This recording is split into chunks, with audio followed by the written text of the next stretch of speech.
Since being in China, it was our wish to visit Jingdezhen. This town is not well known in Europe, but very famous in China. The city has a well-documented history of porcelain making for more than 2000 years.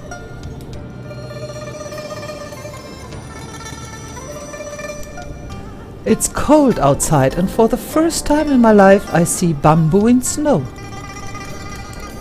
But it is an easy drive and the roads are clear. After 5.5 hours driving, we arrive at our destination.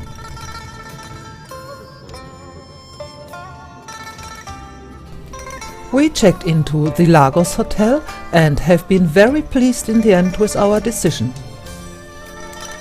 Everything we wanted to see is just around the corner from this hotel. By bus we went to People Square.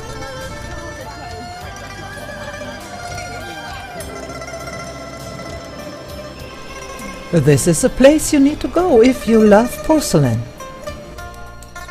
But as always, hurry up, demolition is just around the corner.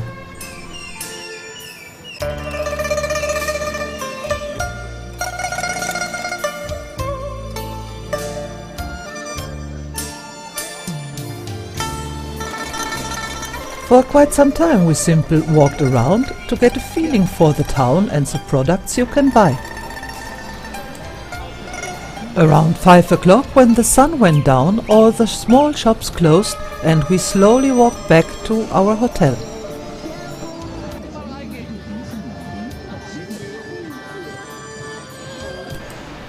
It's New Year's evening and we are looking forward for a nice dinner, and we hope that we will find help to organize a trip for the next day. In a distance of roughly 55 kilometers to the northeast of Jingdezhen is Yaoli town. We will visit one of the sites where the porcelain making has started. It seems that Thomas and me are the only visitors today.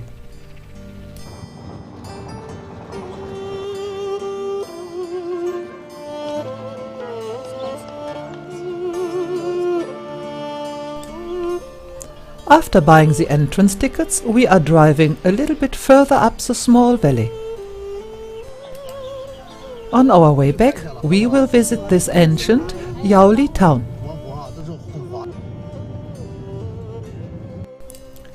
Rauland Ceramic Zone is only one of around 30 old sites they found in this valley. In the shadows it is still very cold and everything is covered in a little bit ice. To make pots and china, first you need the raw material. The kaolin stone is crushed in the mills to dust. Then you always have 3 square basins in each group. It's called to pick and wash. It takes 15 days to make the done. In different steps you add a little bit lime to clarify the water and later plaster powder to cause sedimentation.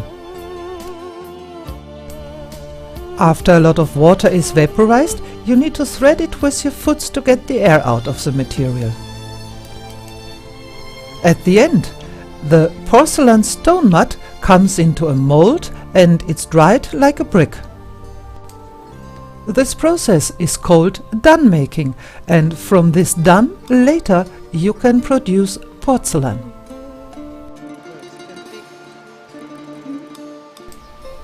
This must have been cold and hard work. But it made them famous, and products from here you could find all over the world. Living history we found in the ancient town of Yaoli. Close to 1000 years people have settled here. Today there is electricity and a sewer system, of course, but still you have the feeling time stood still.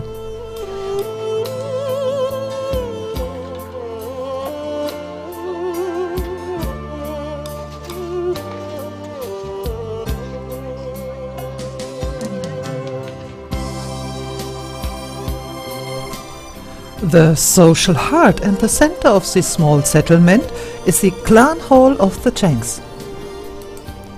Since more than 500 years, children get their education here, and today it is a museum.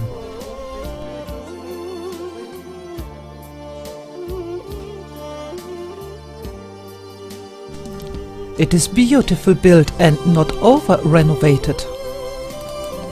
The stone and wood carvings are simply beautiful.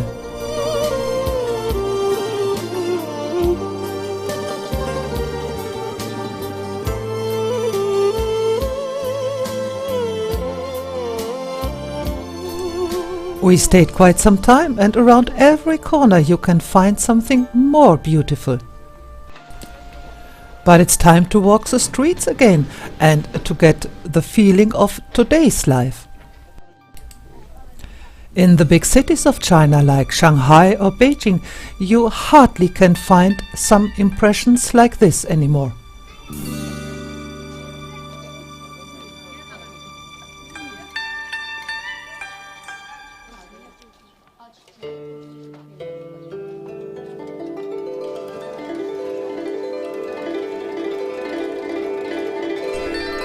It's time for lunch, and we have seen this nice restaurant with the red chairs outside.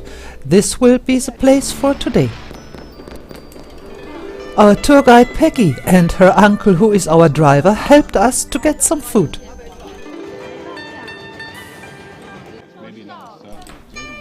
The local dishes are delicious, but Jiang's seafood is very spicy. But we have not been brave enough also to try out the local liquor.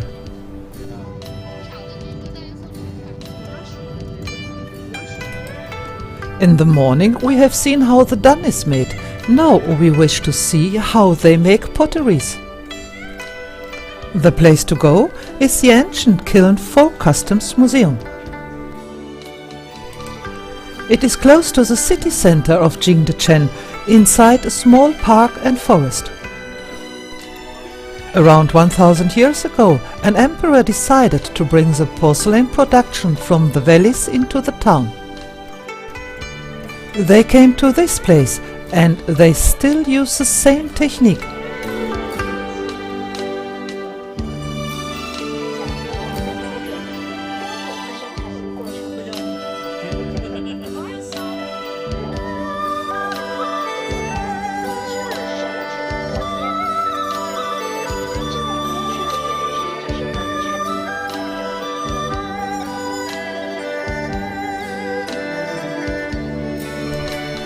They are mostly old men showing their handicraft. This artist is 84 years old and still strong. We only saw few younger than 50. It would be very sad if this handicraft would die out.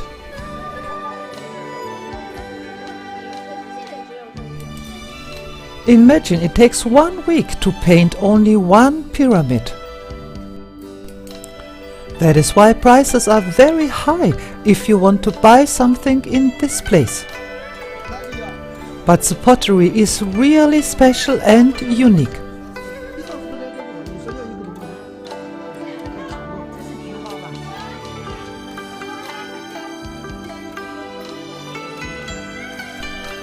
When the pottery is painted, there is a last step to do.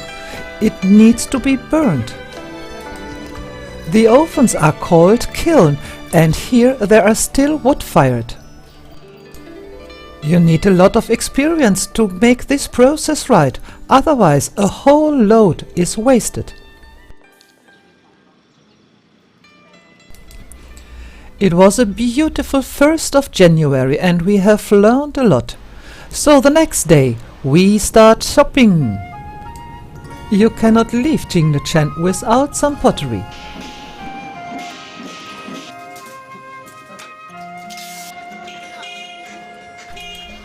We found a lot of nice things, and we took also a lot of nice things with us home.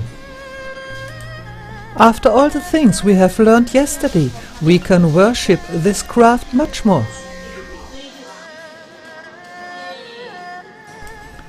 It's time to go back to Suzhou now, and we hope that next time when we visit Jingdezhen, these small roads and alleys are still there.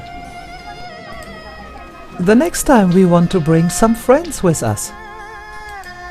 And I hope the weather will be a little bit more warm.